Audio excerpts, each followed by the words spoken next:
Y justamente esto que me llama mucho la atención, la importancia que ve usted en abordar este tipo de temas en el aula con los estudiantes.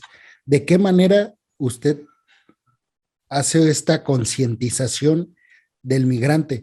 Porque si bien es cierto, hay poca información o nula información al respecto, y lo único que nos llegan son este tipo de acciones en donde se ve o se criminaliza desde los medios de comunicación al migrante, que yo estoy totalmente de acuerdo con usted. Todos debemos de tener derecho a una buena calidad de vida, y siento que a veces se nos olvida que nos tocó vivir una u otra vida, pues por cuestión de la suerte. O sea, a veces se nos olvida este tipo de cuestiones, y llegamos a creer que es el privilegio que tenemos las personas que pudimos estudiar, que tenemos cómo vestir, cómo comer, que tenemos una estabilidad familiar y todas estas cuestiones tan deseadas por las personas que no las tienen. Pensamos que todo eso, pensamos que todo eso lo tenemos porque lo merecemos, y no por una cuestión de que nacimos aquí, pues tuvimos suerte. Entonces, ¿desde qué perspectivas aborda usted sus sesiones para cambiar ese chip en los estudiantes a los que usted tiene oportunidad de darles clases? Mm. Sí, creo que, o sea, has dado en un tema muy importante, Alejandro. O sea, yo creo que lo primero es tener la información, ¿no? O sea, tener la información y entender los procesos migratorios en la actualidad.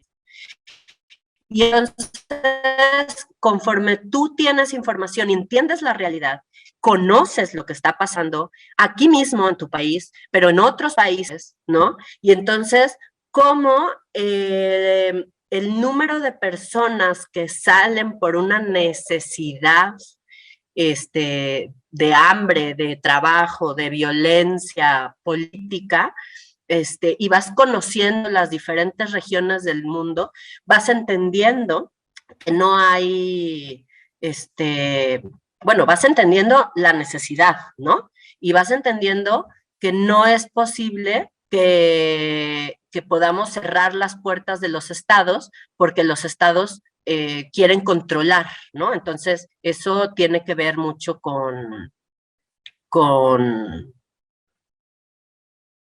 o sea, con una primera fase. O sea, la primera fase tiene que ver con conocer los contextos, ¿no? Tener la información. Y después bueno, trabajamos mucho sobre temas de contexto, sobre la necesidad del respeto a los derechos humanos, pero luego tengo todo un módulo que es sobre la construcción del discurso para la integración social de las personas migrantes, ¿no?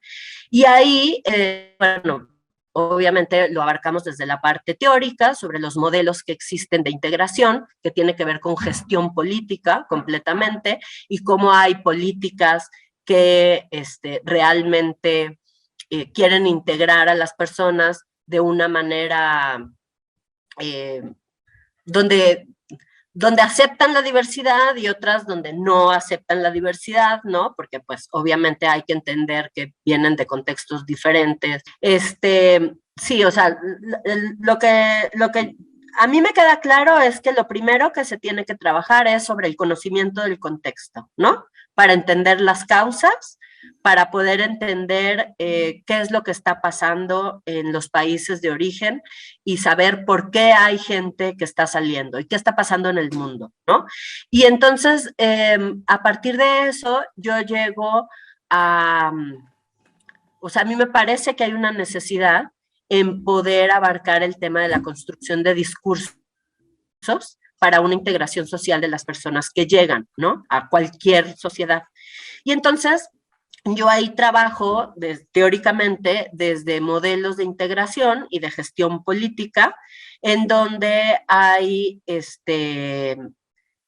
unos modelos que destruyen la diversidad, ¿no? De las personas, porque hay que asumir que si nosotros aceptamos que vamos a vivir en un mundo se da la migración y la gente va y viene, entonces tenemos que asumir que va a haber diversidad, ¿no? Y entonces, lo que yo ahí trato de explicarles desde estos modelos, ¿no? Es que tenemos que dar,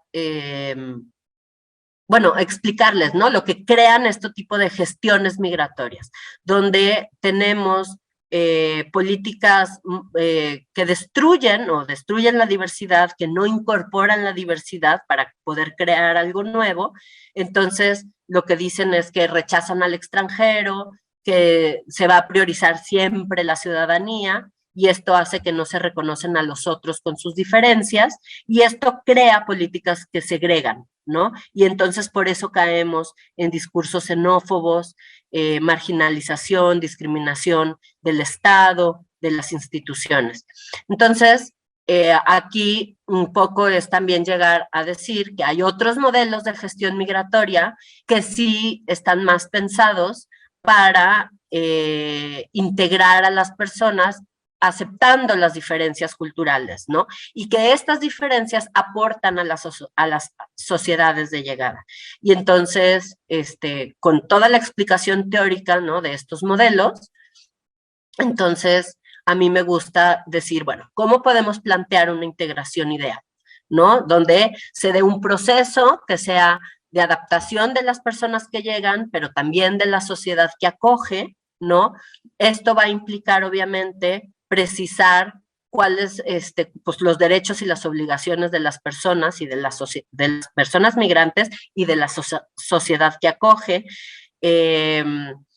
Pues tiene que haber un acceso a derechos, ¿no? Salud, educación, mercado laboral, de identificación, tiene que haber un respeto a los valores que unen, ¿no?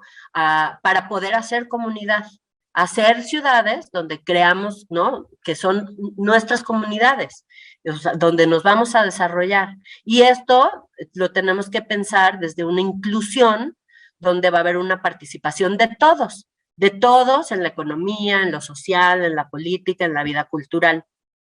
Y entonces realmente con eso, y obviamente todo el tema del respeto de derechos humanos, ¿no? Entonces con esto podemos pensar que vamos a poder construir una ciudadanía plural, ¿no?